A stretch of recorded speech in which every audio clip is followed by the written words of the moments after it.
Here's a question. We have 3 and 60/90ths take away 90/42, and I want to reduce. So we have the 5 steps of subtracting fractions, and first step is reducing. So I'm going to look for something that goes into the top number and the bottom number in each case.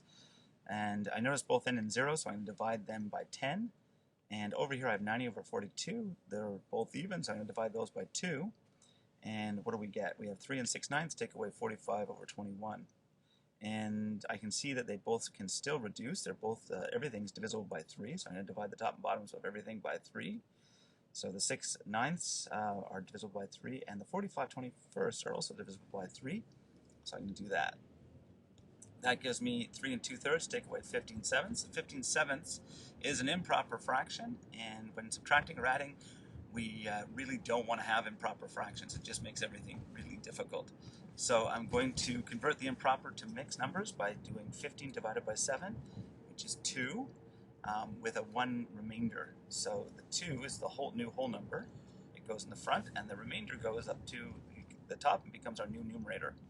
So we have 3 and 2/3 take away 2 and 1/7, and the next thing we're going to do is find an LCD, lowest common denominator.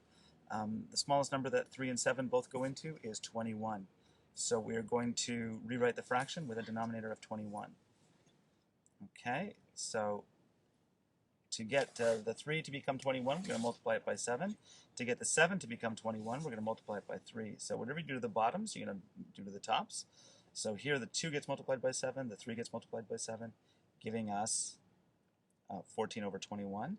Over here, the 7 gets multiplied by 3, giving us, here the 7 gets multiplied by 3, giving us 21. The 1 gets multiplied by 3, giving us 21. And here's our result. We have 3 and 14/21s, take away 2 and 3/21s. Now our next question is, do we need to borrow in order to subtract? Now you would only need to borrow if the numerator in the first fraction is smaller than the numerator in the second one. So the top number here is smaller than this one. In this case, the numerator is not smaller, so we don't need to borrow.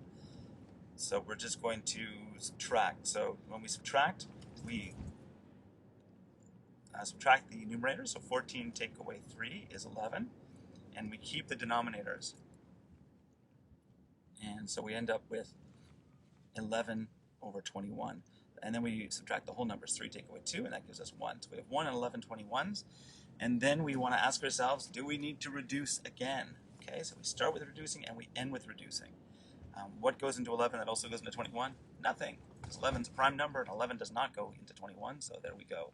And that's our final answer. Have a good day.